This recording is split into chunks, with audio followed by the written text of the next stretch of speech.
Meu nome é Ricardo Serri, eu sou professor aqui do Departamento de Computação da UFSCar e no nosso grupo de pesquisa nós trabalhamos com duas áreas que se misturam, né? Aprendizado de máquina e bioinformática. Então o que vem a ser bioinformática, né? Bioinformática é uma área de pesquisa onde nós aplicamos técnicas de computação, estatística e matemática para lidar com dados da biologia, ou seja, resolver problemas ligados à biologia. E nós atacamos a bioinformática com aprendizado de máquina. O que seria aprendizado de máquina? Uma sub-área da inteligência artificial na qual os algoritmos vão aprender baseado em dados. No nosso caso, dados de biologia. Então nós damos dados para esses algoritmos, eles vão aprender a executar alguma tarefa, tá? E aprimorar o desempenho nessa tarefa com o tempo. Um dos principais problemas que nós trabalhamos é o problema de predição funcional de proteínas, né? Então, proteínas elas são classificadas em várias funções. Elas desempenham várias funções dentro dos organismos, né? Por exemplo, atuam, né, como catalisadores de reações químicas, certo? Dentre diversas outras funções. Então, como elas são classificadas em várias funções, é importante para um biólogo saber a função de cada proteína. Então, nós pegamos bases de dados, né, com proteínas, que são cadeias de aminoácido, extraímos características dessas cadeias de aminoácido que podem ser utilizadas por algoritmos de aprendizado de máquina e que não poderiam ser utilizadas por outras técnicas que já vêm sendo utilizadas na biologia, como por exemplo homologia, comparação entre sequências.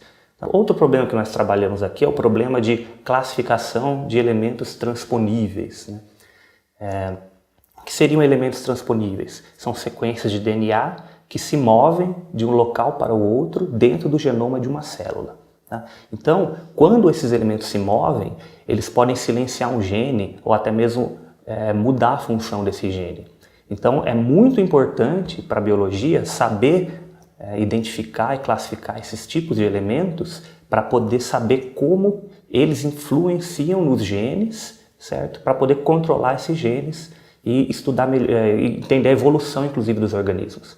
Então nós também pegamos sequências de DNA, certo? Desses elementos, extraímos características e damos para esses algoritmos de aprendizado de máquina, certo? Esses algoritmos tanto para os problemas de classificação de elementos transponíveis, quanto para problemas de predição funcional de proteínas, e vários outros problemas, eles podem, por exemplo, extrair regras de classificação, separar esses elementos, essas proteínas em grupos.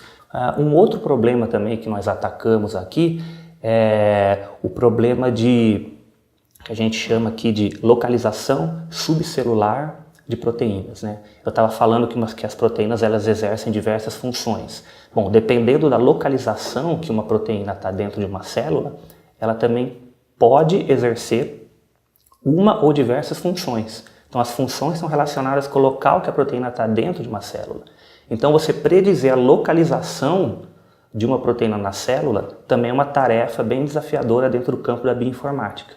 Então nós pegamos várias dessas proteínas, extraímos características e aplicamos esses algoritmos de maneira que esses algoritmos computacionais aprendam a identificar a localização de uma proteína dentro de uma célula. E já foi identificado em estudos recentes que, dependendo da localização errada que uma proteína vai estar dentro de uma célula, isso pode ocasionar alguma doença, por exemplo, o Alzheimer ou até mesmo o câncer.